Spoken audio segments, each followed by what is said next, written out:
Hello YouTube, we are finally back with a new news update. I know it's been a while, I'm sorry I had a lot of IRL stuff going on, but regardless, here we are, and of course there's going to be a lot to uncover because the last post that I made was right before the Warlock patch came out. Now that it's come out, it's been about a week and a half, there's a whole lot that's gone on. Otherwise, I'm just delivering the news for now, but there will be more to come later. So with that, let's get into the video. So of course the big news for this patch is the fact that it is the Warlock patch, and it is the new class, the new fun toy everyone gets to play with. It's the thing that I've been waiting for since the release of Neo. It's finally here. I've had a ton of fun testing out a whole bunch of stuff on stream. Some good times, some bad times. RNG's a bitch, but regardless, we have that here now. There are a lot of other updates that came with this patch besides just a new class being released, and we're going to briefly go over that right now. There's a whole ton of other changes that they made, and there's going to be patch notes scrolling on here while we also go through the quick rundown of the patch. But basically, to put it really quickly, you have the Warlock class. It's super fun, it's super awesome. Ice build, Shadow build, have a fun time. Because of the new Warlock class being added to the game, there is actually a free character expansion voucher that you can claim by going to F10 in the Hung Moon store, grabbing that for yourself, and then if you want another one for a 5th character slot, you can do that as well, but that one is going to cost you 500 Divine Gems. Following that up, of course, we have some new areas, the big one being the Ancient Lunar Meadow. It's a huge EXP area. You can use hourglasses to make sure that you can farm it more. Basically, it's unlocked for 30 minutes a day, and you get to play more if you have those hourglasses, and it's a really good way, especially if you're already higher level, think 55 plus, in order to farm a lot of experience really fast. A lot of people went from levels 57, 58 to 60 in about a week just by hard farming that area as much as they could. It's going to be the main way that you are going to accelerate your leveling curve, so that way you can make sure you're ready for any patch that comes with new content in the future, up until Silver Frost when we get the next level expansion. On top of the EXP bonuses, there's also great ways to earn gold by killing golden enemies in this Lunar Meadow. There's Lunar Meadow golden mushrooms as well as pigs and things like that. You can go ahead and go wild, maybe mix yourself a buck or two while getting all that EXP. There's also a bunch of parties that end up running this just to farm the item drops instead of the EXP. It's called mushroom farming. You can have a bunch of fun with that. I know a lot of people have been doing it already. I wanted to interrupt this real quick to give some really cool news. I just got invited into the Blade and Soul Neo Partners program, which means that I have some goodies to give away. We have some coupon codes to give out, and the way I'm going to do it is, you see, there's just going to be this little Bestie bottle, and it's going to be hidden in some of my videos. If I hide it in a video in the next month, I'm going to put a little pinned comment for the video when I put it out saying, find the Bestie bottle with the timestamp and be the first to comment on it, and I will message you directly and we will get you a coupon reward. Now, of course, this is not going to be for all the coupons I possibly have. At the end of the month, whatever excess coupons I have left over, I will be giving away as just a huge raffle on stream. So hopefully you can stick around for that and smash that subscribe button, press the notification bell, so that way you can be the first to comment on a video and get some free endcoin. And with that, let's get back to the video. Now, there are 3 different events that are also happening along with the Warlock release. You're going to have a dungeon boss event that's going to give you extra drops from certain dungeon bosses, mainly purple dungeons and above, excluding Bad Bug Raid, as well as a chance to see a lucky pig spawn at the end of dungeon runs and give you some extra XP, called the Lucky Pig event. Finally, there's the Hajun's Tome event that will just be ending today as this goes out, apparently. Now, the Hajun's Tome event was something where you could spend some gems in order to get some really cool rewards. In terms of free-to-play access, it wasn't something that you would think about spending your gems on because it wasn't super efficient over trying to get other things in the game with the gems that you had saved up. But if you're someone who spent a couple bucks on the game, maybe more than a couple bucks, let's be honest, if you're someone who spent some money on this game and you had some extra gems lying around and you already got most of the stuff you wanted, it was an extra little pick-me-up that would do something for you, especially if you went for the all or nothing gacha luck rolls trying to get those legendary card boxes. Now, the pig event and the dungeon boss rewards event are a little interesting. The EXP pig event, I've got to be honest, is completely cosmetic. It's not actually an event. There's nothing going on with that. The pigs give about 500 to 700 experience, depending on, how much XP bonuses you have, maybe a little bit more. and they don't show up a whole lot. I see maybe one pig show up a day at best, and that means, assuming this is going on for a month, you're going to see maybe an extra 30,000 experience for your character over the course of a single month.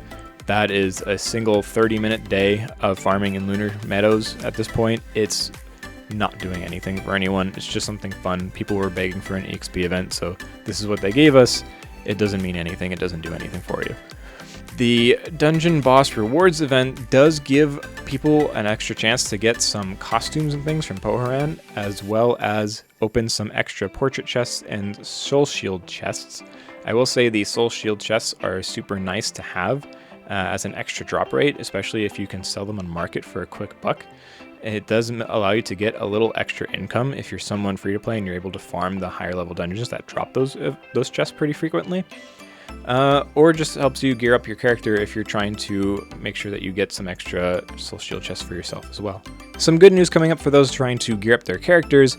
The drop rates for some of the dungeons have permanently changed in regards to soul shields. Highland Exile now drops Labyrinth soul shields, the legendary ones, at the same rate as the actual Labyrinth dungeon does, and Bloodshade Harbor Command Center also drops them just at a lower rate than Highland Exile and Labyrinth.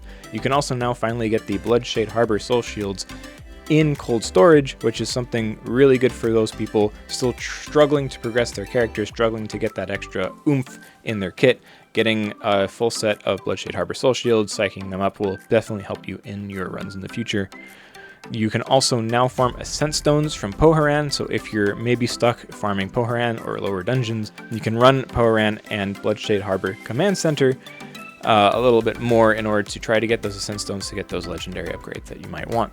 On top of all of this, the Highland Exile and Labyrinth dungeons were moved from 4 players to 6 players. Anyone playing the last week and a half who has been trying to run these dungeons will know that this change existed. If you were looking to it but you haven't tried it yet, just know that the DPS requirements are lower now because of the fact that you can run it with 6 players. It is a nice little change, and in addition to that, Twisted Labyrinth now has extra clear rewards for the legendary weapons as well as legendary skill book chests if you happen to get really lucky running that.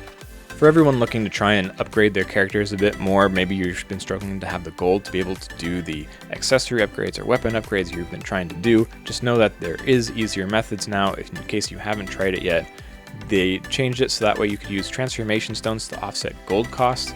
And it's a hefty amount of transformation stones that you need, but to be fair, they also made it so that when you disenchant siren weapons and gear, you have a 50% chance to get transformation stones, and if you disenchant legendary weapons and gear, you have over 100% chance to get transformation stones.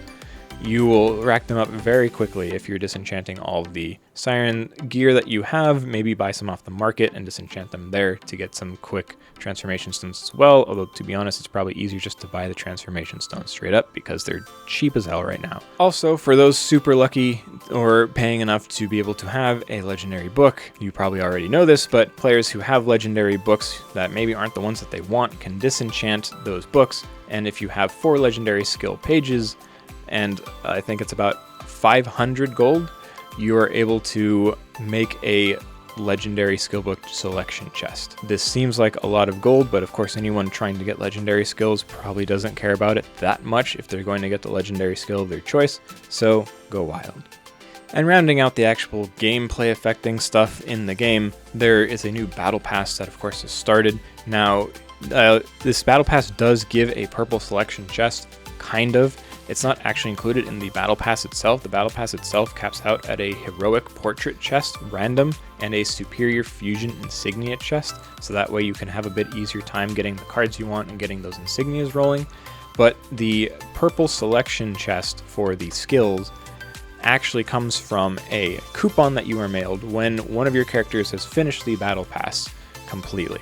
Now, to be fair, this battle pass has actually been moving really slowly. They don't have nearly as many missions as they did last time. I was able to complete the whole battle pass last time in about 4 to 5 days per character, whereas this time I'm still trying to get through it, and you essentially can't actually finish the battle pass until very near the end or a few weeks into the patch unless you have already spent gems to try to accelerate the battle pass, essentially making it worth more than 2,000 gems to purchase. Now, this is a little bit unsavory, I will say. I'm not a big fan of that. I really wish that they could just let you run through content in order to get the battle pass fast when it's offering good rewards like that, but it is what it is. At least it's still a purple selection chest at the end of the day. However, it is one per account, so make sure you're putting on that on the character that you need the purple skill for the most, or whichever is going to save you the most money, however you choose to go about it. These purple chests are mailed to your account as coupons that you will claim through F10 after each maintenance. So there was a maintenance that happened last week where the first round was delivered for anyone who spent an inordinate amount of gems to accelerate their battle pass to end in that week. The gems for this week are also going out probably today. And then anyone who's not spending extra gems on the battle pass but logging on and doing all this stuff every day, you'll probably be able to finish it by the end of this week or next week. We'll have to see. I'm really hoping that I can get it done this week, but who knows. And like I said, you're just going to claim that in F10. You just have to wait for the weekly maintenance to come, and then you can go claim it after that. And finally, rounding out everything, you have some cosmetic stuff at the end. Of course, they have a new outfit for everyone looking to get some cool gear, or apparently less gear. You have the Summer Starlight event picture, cosmetic, whatever you want to call this.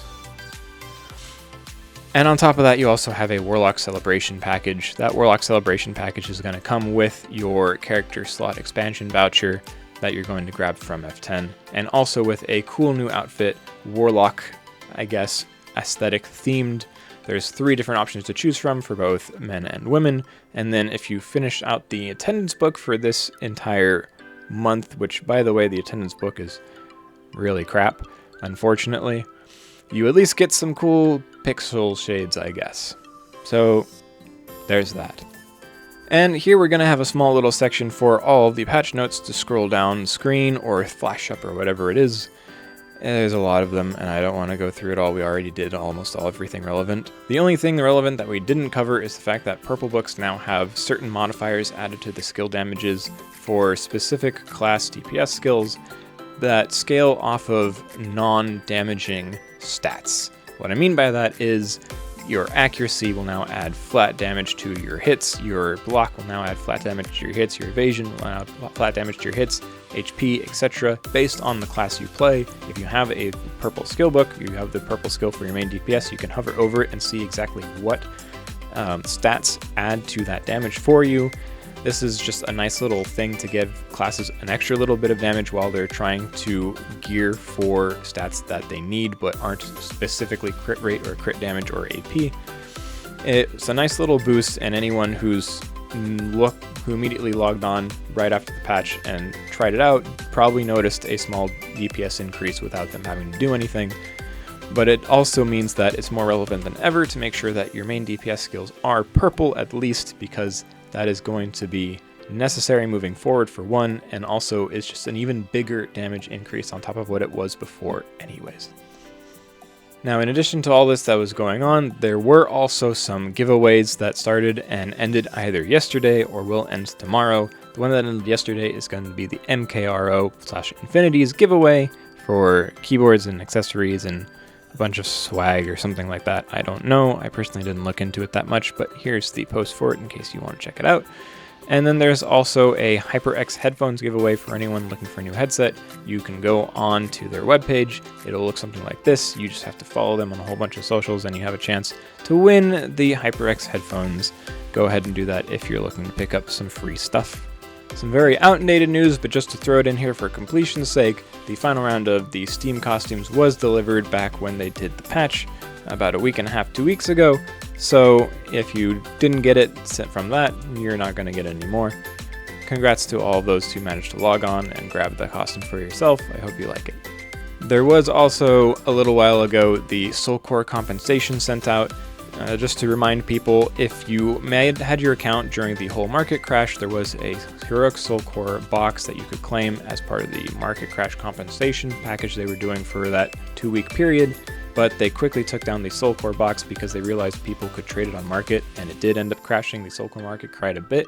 Of course, now it's gone anyways because Lunar Meadows makes it so easy to farm that stuff, but regardless, if you didn't manage to pick up that before it was taken off of the attendance book, but your account was successfully made before the market crash had happened, you were then compensated for it. So if you haven't claimed that yet, it will be in your little tab there. There you go.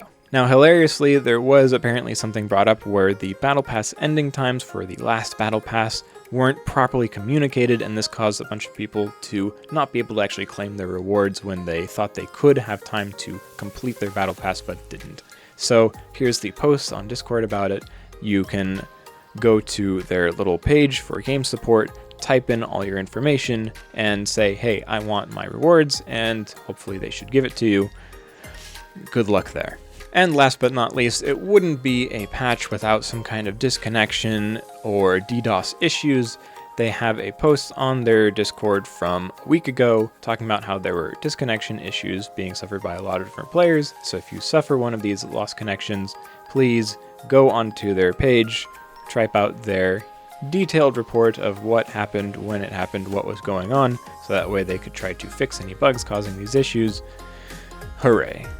And that's going to do it all for the news up to this point. I will try to be a bit more on top of things when it comes to getting these videos out for you guys, especially with those new coupons coming out this month, so please be on the lookout for that. Subscribe if you want, hit that notification bell so that way you can be the first to comment and win some coupons, some free end coins for yourself. And with all of that said, I'll see you in the next video. Later.